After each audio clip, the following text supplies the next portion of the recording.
Michael, tell me what time. Let's see, it's 9:49. So what time am I finished? 10:30. Perfect. All right. You can go ahead and be turning to Daniel chapter 3. Had a beautiful drive over this morning from Memphis and took country roads all the way and saw plenty of cows and some horses and just beautiful God's creation. And that's good to be here. Glad that you're here as well. And we're going to be studying Standing Against Those in Power. Shadrach, Meshach, and Abednego. You know, one of the things I'm going to have to get used to from being down here as opposed to where I came from in Indiana, we don't have nearly as many congregations. And so I can prepare a sermon for a lectureship maybe up in northern Indiana, go up there and preach that and know, well, here's my sermon for next Sunday at Town Acres as well. The problem is here, you're more likely to have some of the members from where you preach come to these types of situations. And so you Forest Hill people, you may recognize parts of this lesson we're going to teach first, Shadrach, Meshach, and Abednego. But I know you've heard this story before anyway, so maybe we'll cover some things we didn't have time to cover in the lesson that I preached at Forest Hill. You'll see if you follow along, you'll be seeing that you'll be able to follow along with the lesson pretty well in those notebooks that you have. But that old adage that we start with, the more things change, the more they stay the same. God's people, since the beginning of time, have always been, as far as the world is concerned, on the outside looking in, haven't we? I mean, even from the very beginning, God's people have been thought to be the ones who were odd, the ones who didn't fit in, the ones that were made to look stupid, I'll just say that word, by those in the world. They've tried to belittle us, and that goes all the way back. I want to start off with saying this. The way the world reacts to us is nothing new. We should not be surprised. We should not be shocked. We should not be in dismay. It's been going on since the beginning of time. And we're going to see a very powerful reminder of that in our study in Daniel chapter 3. We have Shadrach, Meshach, and Abednego. And as we go through this, I want you to, every time you read parts of the Bible, depending on maybe what mood you're in, maybe some of the things that are going on in your life, maybe some of the trials you're going through, maybe some of the joys that you're going through. But as you study a passage and you approach it from your own mood, your own personality, your own peaks, your own valleys, you approach it and you'll see things you never saw before because you've never looked at it from the angle you're looking at it now. What I want us to do in this study today is just pay close attention to Shadrach, Meshach, and Abednego. There's a lot of great lessons in here that we can apply. But I want you to, from the point of view of Shadrach, Meshach, and Abednego, look at this, because that's the point of this lesson. We're going to see how they reacted to the king's command that went against God's people, how they reacted, what they did, their mood, their temperament, the way they went about it, their example, to show us how we ought to react to very similar things. So in Daniel chapter 3, the command of the king and the charges brought against God's children. If you have any questions, if you have any comments, speak up. Don't be afraid. We've got some great Bible students in here that may think of something I didn't think of, and you're not going to hurt my feelings by chiming in. As a matter of fact, I would really appreciate it and enjoy this study together. So Daniel chapter 3, let's first of all look at the command of the king and the charges brought against God's children. Daniel chapter 3, verse 1, Nebuchadnezzar the king made an image of gold whose height was 60 cubits and its width 6 cubits. He set it up in the plain of Dura in the province of Babylon. Have you ever thought about where Nebuchadnezzar might have gotten the idea for this statue? What happened in Daniel chapter 2? Do you remember? It's okay to peek back and tell me. What happened in Daniel chapter 2? Oh, you guys are more shy than the teenagers. What happened in Daniel chapter 2? Yes, sir. Nebuchadnezzar's dream was interpreted. And you don't have to be exact, but just kind of give me a synopsis of what his dream was. He had a dream. Giant statue. That's a very distinct synopsis of it. He had this image of this giant statue. And who was the head of gold? That's right, Babylon, King Nebuchadnezzar, that kingdom. And then it goes on, and you know the rest of it. So then, all of a sudden, in Daniel chapter 3, what's he wanting to build? He wants to build a 90-foot tall statue from this. And this is what he does. He makes this image of gold. And so now, in verse 3, he gathers the officials to dedicate this image, and he gives a command regarding it. Look at verse 3. So the satraps, the administrators, the governors, the counselors, the treasurers, the judges, the magistrates, and all the officials of the provinces gathered together for the dedication of the image that the king Nebuchadnezzar had set up. And they stood before the image that Nebuchadnezzar had set up. So he's going to dedicate this thing. He gathered all the officials together to dedicate this image, and he gave a command regarding it. Look at verse 5. That at the time you hear the sound of the horn, the flute, the harp, the lyre, the psaltery, and symphony with all kinds of music, you shall fall down and worship the gold image that King Nebuchadnezzar had set up. All right, stop right there and think about this. Look at all the to-do Nebuchadnezzar made regarding this. He calls all of his high officials together from all the various provinces of Babylon. And he makes this statement. Whenever you hear the music, what was everybody supposed to do? Fall down and worship it. Now, have you ever thought about even a 90-foot statue? It's pretty tall, but if you're in one of those outlying areas, one of those outlying provinces, and you hear this music, you think you'd be able to see the statue from where you are? Probably not. But what were they supposed to do anyway? Know where that statue was, and wherever you were at that time, you fall down and you worship toward that statue. You may or may not know this about me. I didn't put it in the bio that I gave Michael. I like introductions to be just as short as possible. But I've done a lot of mission work in India. And they have the various gods that they serve. Over 1 million gods, by the way. They've got their 3 main gods, but all of those have offshoots. Really, I say over 1 million gods. Nobody has an idea. They just set it up. Every day there's new gods coming in the Hindu religion. There really is. But the one that gets my attention the most is their great monkey god that they have.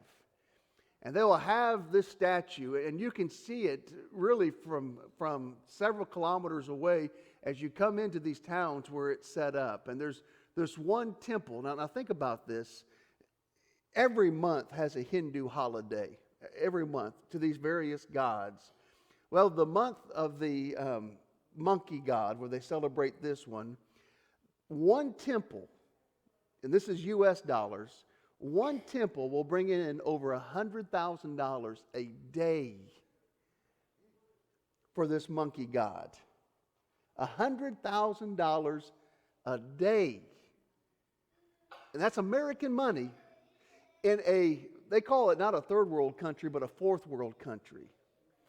If you've ever been to India or seen it on television, it's sad. But in this midst of this poverty, these poor people, off the backs of themselves, will give over $100,000 a day. And people come from all over to worship this god during the month of the monkey god.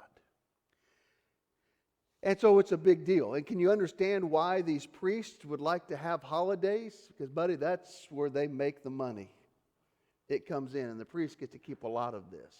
And a lot of it goes to the government. That's why the government wants everybody to be a Hindu. I mean, it just makes money for them. And so they set it up just like what Nebuchadnezzar has done. And so when you hear this, you fall down and you worship it. And not only, the Bible doesn't tell us in this, but they have these gods to kind of control the people. In the Hindu religion, and this is really, if you want to see the Hindu religion and see its roots, just read the Old Testament. We're really going to see it. But it's a way of trying to control the people as well. You think about this. If you tell people, if you don't give money, if you don't do what this God would have you to do, you're going to be punished. You're going to lose your rice harvest. Horrible diseases are going to come to your family. and the worst possible things are going to happen in your life, what do you think people are going to do for those gods? You see, that's what they've known from birth. This is what is ingrained in their mind. And so now, here in Babylon, here comes this new god, 90 feet tall, and when you hear the music, you bow down and worship. It's not just because the king commanded it, although that is the biggest reason that we're going to look at today. But it has so much to do with what they are and who they are and trying to appease the gods. We've got to bow down. So this is not just an affront against Nebuchadnezzar. This, I want us to see, this is an affront against Almighty God. And when we go to India and you start talking about a God who's all loving, who's all kind, who's looking for opportunities not to condemn you, but to bless you, that God, it opens their eyes to what the true God truly is, the God of the Bible. And so here they are, and this is the command that's given.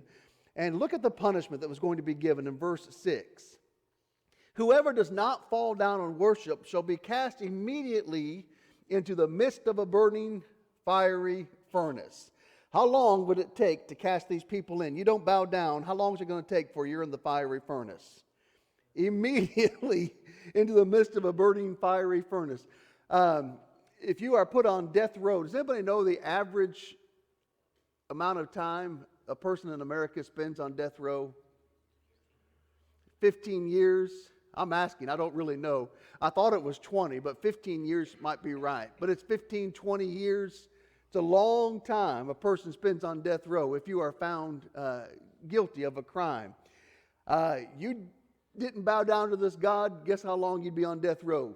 As long as it took you to get from where you were to the fiery furnace, that's how long you would spend on that time. Now look at verse 7. When they heard the music, so this is going to now the first time that it takes place, perhaps the first time. So at that time, when all the people heard the sound of the horn, flute, harp, and lyre, in symphony with all kinds of music, all the people, now watch, nations and languages fell down and worshiped the gold image which King Nebuchadnezzar had set up. Stop right there for a minute. What were Daniel and Shadrach, Meshach, and Abednego, what were they even doing in Babylon? Are they there on vacation? They spend their summers in Babylon? They're there in captivity. They're there in captivity. And was it just Daniel, Shadrach, Meshach, and Abednego that were there? No, thousands and thousands of other Israelites, other Jews were there as well. So you had different languages, and it's not the Babylonian languages, but at least the Hebrew language was spoken there. And any other captivities, people that were taken in captivity, they were there as well. So I want us to notice something, and don't miss this point. This will be one of the first pegs that we nail down. When all the people heard the music, and then listen to what it says, all the people, all the nations, so it's not just Babylon, all the languages fell down and worshiped. Who's included in that? The Jews. Question. Here's the first question. These three were not the only people of God that were there, the children of God. Thousands of others were there as well. So, if the Jews, the Hebrews, are included in those, all the nations, all the people, all the languages, what's that mean about a majority of God's people? They were bowing down. They were bowing down. Now let me ask you a question. And I'm not one, so don't judge me yet on this, but it does need to be said. What is the condition of the Church of our Lord in our country right now? It's declining in size. And why do you think that is? Go ahead.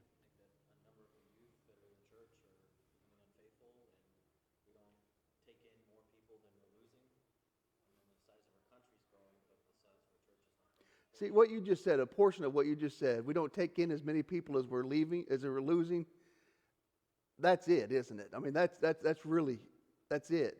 Now let me ask you this, and you hit on this as well. if every member of the church, mother and father, who had 2.5 children, if we just kept our children, what would the church, I mean, if we didn't even step outside the doors, which you probably won't keep your children if you don't go out and evangelize, but let's just, for sake of argument, even if we didn't step out the doors, but if we all kept our children, our 2.5 children, that's right, without doing any outside evangelism. Of course, we wouldn't be faithful if we didn't do that. That's right. And so what happens to the next generation if they kept their 2.5 children? And it just goes on and on and on and on and on. We're losing our young people. It's not our young people's fault necessarily alone. It is ultimately up to them. But it's ours as well. Now, that's here. And if we just look at the church, don't look at it just from our country. The church in other places is exploding. One of the places I've mentioned is India, a Hindu nation under persecution. What's happening to the church there? I can't even describe the growth of the Lord's church in India. So what do you think the problem is? Here we have all of this freedom to do whatever we want, basically, as opposed to those people who have to be so careful. In some states in India, you have to be so secretive. What's the secret? What is it? Well, perhaps it's because many of us in our country are bowing to the false idol. To the false idol. And it hasn't happened overnight. But you know, it's a sad thing when you come into a community, if you're traveling somewhere, where you have to really do your research before you visit a congregation on Sunday, don't you? That's sad. Don't you wish it could just be, well, if it has the right name, then it must be right. But it's not like that, is it? Why? Well, because a lot of times, even God's people have bowed the knee to a false idol. Spent more time on that than I wanted to. But let's keep going. So Shadrach, Meshach, and Abednego refused, but evidently many of their fellow Jews obeyed the king's command. All right, look at the first charge there in verse 11. So Daniel's friends disobeyed the king, Shadrach, Meshach, and Abednego. Look at verse 8. Therefore at that time certain Chaldeans came forward and accused the Jews. Why do you think it says it like that? Accuse the Jews. We've only three of them. Why not call them the three? Or Shadrach, Meshach, and Abednego. You think they're looking for an opportunity to hurt God's people? Why call them the Jews? Because just like today, one member of the church, if people in the community know he's a member of the church and he does something wrong, that whole congregation does something. Amen to that. Amen to that. I hope everybody heard that. You know, we live in a goldfish bowl. You ever heard that saying before? You know, a goldfish, you can see him from every angle. And unless he has one of those little houses in the bottom of the bowl, he can't hide, can he? And even then, you can look through the window and see him in that little house. We live in a goldfish bowl. Now, you can look at that and think, oh boy, well, I don't like that pressure. I don't like everybody looking at me and all that stuff. But you know what it does? It helps keep you faithful because you know, all right, I've got to do right. I've got to be right because other people are watching me. Now, sometimes people will hurl things at you anyway, even if you do right, but, you know, we're going to see how to handle that in this. And so they look for the Jews, and they look at verse, they tell them, you know, you've got some that didn't fall down and all of this. Verse 11, whoever does not fall down and worship shall be cast into the midst of a burning fiery furnace. First charge, certain Jews, that's Shadrach, Meshach, and Abednego, have not paid due regard to you. Now, the charge was not entirely accurate, was it? Were Shadrach, Meshach, and Abednego some of the best citizens in Babylon, even though they weren't truly citizens of that kingdom? Were they some of the best residents, maybe we can put it that way, in the kingdom? Yeah, absolutely. Did they break laws normally? No. They were some of the best law keepers, some of the most peaceful people. Some of the best people you would want in your kingdom were these three. And so when it says, verse 11 and 12, there are certain Jews who you have set over the affairs of the province of Babylon, Shadrach, Meshach, and Abednego. These men, O king, have not paid due regard to you. Not necessarily true. Look at the second charge. They do not serve your gods. Well, they got them there for sure. They do not serve your gods. Although others had forsaken the very first of the 10 commandments, what about these 3? You shall have no other gods before me. They were obeying it. And then the third charge, they have not worshipped the gold image which you have set up. Worship is defined to prostrate oneself in homage, to fall down. Does that literally mean you have to fall down and worship? In this case, it was literal. But if you fall down and worship, when we sing songs of praise to God, when we listen to the sermon, when we partake of the Lord's Supper, it's our heart that's falling down, isn't it? They would not give their heart to these false idols. Again, this very thing broke the very basic and foundational commands of the law of Moses, Exodus 20, verse 4 and 5. You shall not bow yourself to them. Now, put your ribbon right there in Daniel chapter 3, and let's take a little side trip real quick to Isaiah chapter 44. Isaiah chapter 44.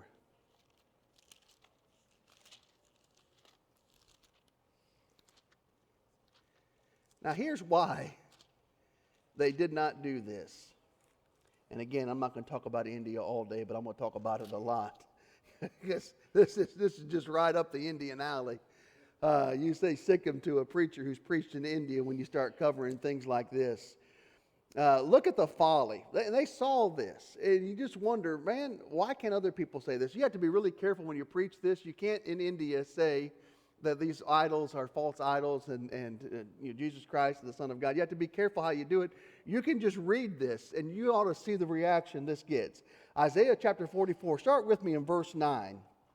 Those who make an image, all of them are useless, and their precious things shall not profit. They are their own witnesses. They neither see nor know that they have been ashamed. Now stop and think about it right there.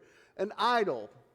If they're that big monkey god in India, when I drive by it and roll my eyes and laugh at it and think, boy, how stupid that is that monkey god offended by me doing that? No, he doesn't care. It doesn't bother him one bit. And I wish if I'd have brought some pictures, I could have shown you this. He's got a tail that goes all the way down to the ground and it curves back up and it's attached right up there to the small of his back, this big monkey god. He's got feet and all of this. It doesn't ruin his day at all that Mark Reynolds drives by there and thinks, man, that is dumb. doesn't bother him a bit. Verse 10, who would form a god or mold an image? So he starts with the God. That God, he doesn't know that I've shamed him. But now he's going to go to the person, from the God to the person who made the image. Who would form a god or mold an image that profits him nothing? Who would do that? Why would you build this thing? Surely all his companions would be ashamed, and the workmen, they are mere men. Let them all be gathered together, let them stand up, yet they shall fear that they shall be ashamed together. When we drive throughout India, you'll see every once in a while these God factories, and that's really what they are. There's this factory where people are in there, these artisans that are shaping and making these gods. And then you'll have another group that comes in there and paints these gods. And then they'll put them out in the sun for them to dry. And I've got all kinds of pictures of these gods coming out of the assembly line. And then at the end, you'll see a dog there laying down next to them. I've got this one picture of this dog. If this is inappropriate, I apologize. Going to the bathroom on one of the gods. It was a male dog, so that's all I'll say. But those gods didn't care one bit. But man, you should have seen one of those workers when he saw what that dog was doing. He was running up and shooing that dog away from that. But it didn't bother the gods, did it? But man, these guys were just mortified that this dog would be doing this. Verse 12, the blacksmith with the tongs worked one of the coals, fashions it with hammers, and works it with the strength of his arms. Even so, he is hungry and his strength fails. He drinks no water and is faint. You work around fire, and what's going to happen? Around this heat, you're going to get tired. And he's working on this God. How come this God's not helping him from getting tired? How come he's not giving him rehydration? You know, this guy, if he keeps on going like this, he's going to die right there next to the God he's making. It's not helping him at all. Verse 13, the craftsman stretches out his rule. He marks out with chalk. He fashions it with a plane. He marks it out with the compass and makes it like the figure of a man, according to the beauty of a man, that it may remain in the house. Verse 14, this is my favorite verse. He cuts down cedars for himself. So he goes out there and he picks the right tree. Takes the cypress and the oak. He secures it for himself among the trees of the forest. He plants a pine, and the rain nourishes it. Verse 15, then it shall be for a man to burn, for he will take some of it and warm himself. Yes, he kindles it and bakes bread. Indeed, he makes a god and worships it. He makes it a carved image and falls down to it. So this artisan cuts down the perfect tree. He cuts it into sections. What's he do? Some of it he throws into a fire to warm himself. And the other one he uses for the oven to make some bread. But this chunk of wood from the same tree that all of it came from, it's special because I'm going to make it look like a man. So he takes some of this wood, throws it in the fire, takes some of the other wood, bakes some bread, and then he fashions this last chunk into an idol, and he falls down and worships it. All from one tree. Isn't that foolish? What's that? That's it. Verse 16, he burns half of it with fire, he roasts and is satisfied. He even warms himself and says, I am warm, I have seen the fire. Verse 17, and the rest of it he makes into a god, his carved image. He falls down before it and worships it, prays to it and says, deliver me, for you are my God. Now, stop right there and just think about that. There are a lot of sincere people, billions of sincere people, who put their trust in an item that was made at the hands of man. And the sad thing is, we're not saying all of this to say, look how dumb that is. We're saying this because they truly put their trust in there. And man, I wish you could see how dedicated these people are to these false gods. Dedicated they are to these false gods. And the sad thing is, these gods can do absolutely nothing for them. One of the festivals in September, they make these huge elephant gods. They just look like elephants, and they're just decorated. They paint it with neon paint, and then they shine lights on it. And they'll decorate this thing. People will come and put flowers on this big, huge on this elephant. And again, people will come. And what do, you pay money and you pray your sins onto that elephant god. So every sin you committed, you pray after you give money, and all your sins go on this elephant god. Well, at the end of 10 days, and there's not just one elephant god, there's hundreds of them in every village, every nook and cranny, every neighborhood. At the end of those 10 days, there's a big parade, and they take this thing to the river or to the ocean, and they pull it with a flatbed trailer with a tractor. They back it up to the river or to the ocean, and then they all get on there, and they push this elephant god, and they baptize it in the river or the ocean. And so all of your sins have been washed away because they're on that elephant. Has anybody's sins been really washed away? And that's sad, because they really believe it. They really believe it. Shadrach, Meshach, and Abednego knew better than that. Why in the world would I go after a false god who can do nothing for me when I have the true God? Now look at the commitment. What time did you say I'm done, Michael? Oh boy. All right. Here's the commitment of Shadrach, Meshach, and Abednego. They knew the penalty before they made their decision. We're going to hit high drive right now. They knew, verse 6, whoever does not fall down and worship shall be cast immediately. Did they know it before? Absolutely they did. Yet they still did it. I like this that I read in S.R. Miller. Said, as a graphic object lesson, the fire in the furnace already was ablaze, smoke billowing out of its top. If you're going to be thrown immediately in there, the fire's already burning. You get the point? The fire's already burning. And they probably had this furnace built just to make this idol. because they need bricks, they need gold, and all of these things to refine it. So they've got this thing that they're using. Hey, now that we're done using it, let's come up with it. If you don't worship, I'll throw you in the fire we used to make this.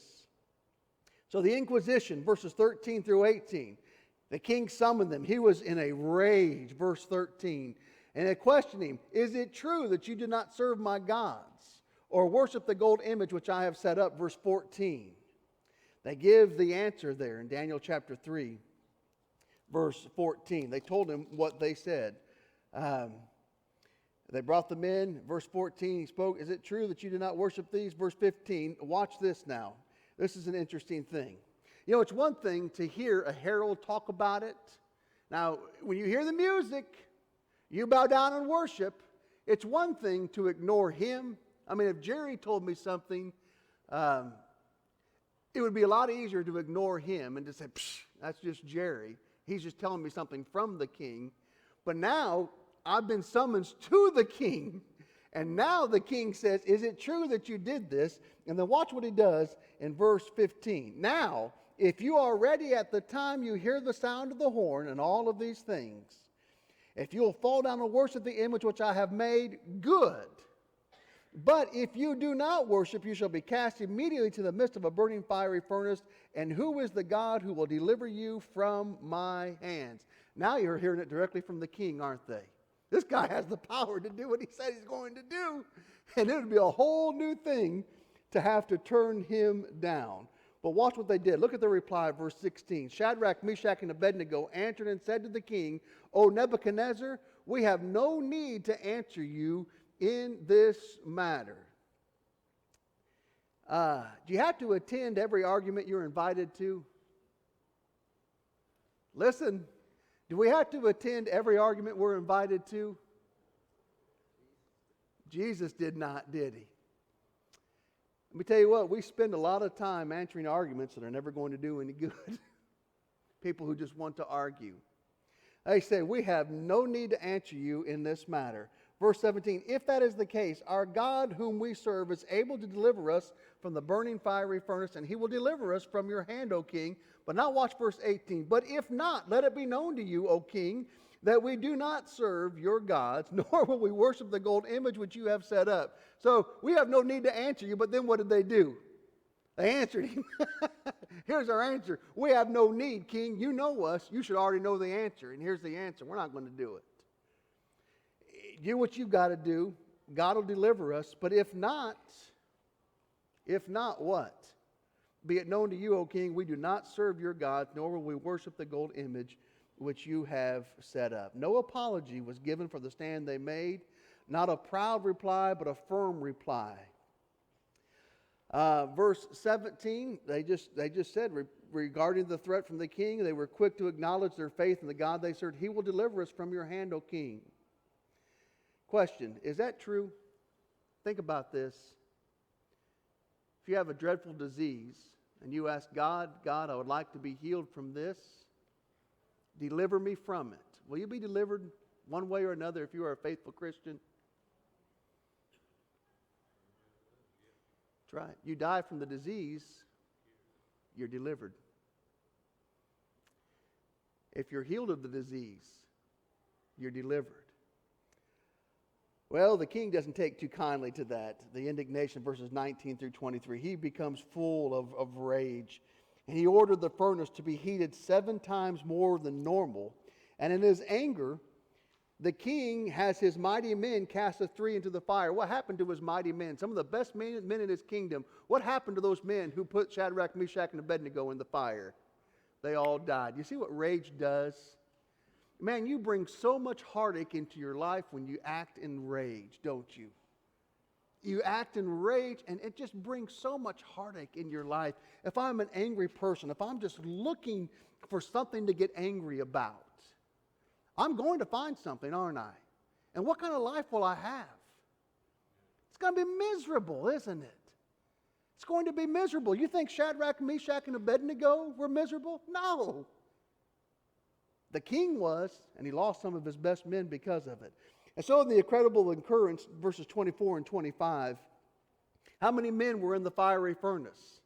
Nebuchadnezzar sees four, and one of them is the Son of God, and you can read to that a little bit in there, whether it was the third person of the Godhead, or Jesus Christ, the second person of the Godhead, which I believe it was, but you can read some of that and just see what you think. Well, then the inspiration of the king, verses 26 through 30, we got to conclude with what I want to get to, so we'll fly through this as well. The king cried for the three to come out of the furnace, and he called the servants of the Most High God. Listen to what he said. Look at verse 26. He says, Then Nebuchadnezzar went near the mouth of the burning fiery furnace and spoke, saying, Shadrach, Meshach, and Abednego, servants of the Most High God. Think about this. This is the God I want you to serve, my statue. You do this because that's the most important thing you'll ever do. Those four people now in the furnace.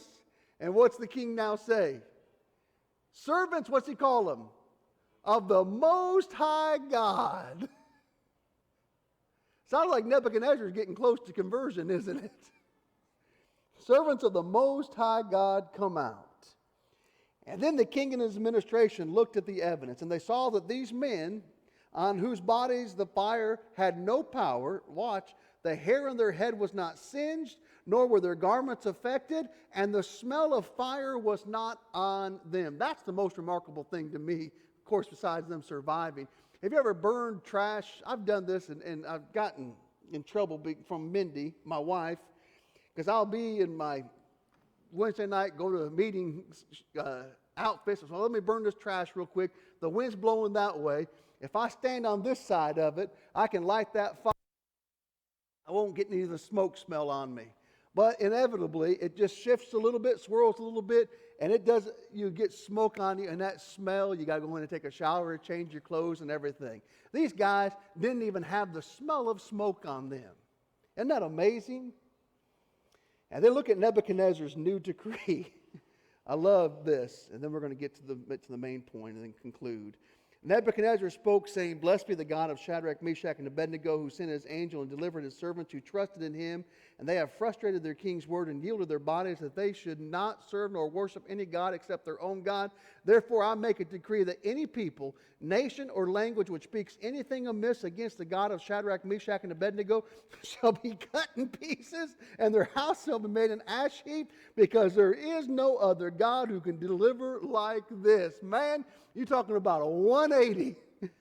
Now you speak against their God, I'm going to cut you in pieces, and I'm going to burn your houses to the ground. What's our charge today? We've looked at them and we've seen how they reacted. First of all, should we be surprised or be angry to the extent of how people hate God's people? Should that surprise us? Those who are against God have always, have really upped their game, but you know what? They always have. In your handout that we've given you, you'll see some things in there, and I talked about the same thing Michael talked about when New York passed their bill to legalize abortion right up to the moment of delivery. You saw what they did when that was passed. People stood and cheered. And then there was talk about, all right, what if the baby is born and the mother... Well, the mother and the doctor need to have a talk, even letting the baby die after its birth. And here's some things we want to leave with you. Every month on average, and I'm using this term loosely, and I put that in the footnotes down at the bottom, Christians, and that's anybody who calls himself a Christian, 345 Christians are killed for faith-related reasons. That's today. 105 churches and Christian buildings are burned or attacked. 219 Christians are detained without trial, arrested, sentenced, or imprisoned. Now here's the question, and this is the end. Is your call to stand and fight persecution? Is that your call as a Christian? To stand and fight persecution? What's your stand? That's not your stand. Your stand is to make a stand despite the persecution. What did Shadrach, Meshach, and Abednego do? You can't treat us like this, O king! We are God's people. We are good people. We are good citizens. You cannot treat us like that. Is that what they did? No, what they said was, no matter how you treat us, we're going to make a stand. We're going to make a stand. We've got 1 minute. The Lord is going to deliver His children. Hebrews 13, verse 5, let your conduct be without covetousness. Be content with what things that you have, for He Himself has said, I will never leave you nor forsake you. I want to end with this last thought. You will be hated. You will be despised. But let this be the thought that we end with. Our God is with us. We may never have the opportunity, and we never will, in a miraculous way like Shadrach, Meshach, and Abednego, to prove our faith in such a grand, great way. But listen to this. Just because the days of miracles have ceased, listen, the days of God being with His children when they are persecuted, when the world hates them, that has not changed, not one iota from the days of Shadrach, Meshach, and Abednego. He is still with us just as He was with these good people. Whatever happens to us, stand strong, stand firm in the faith. Appreciate that time.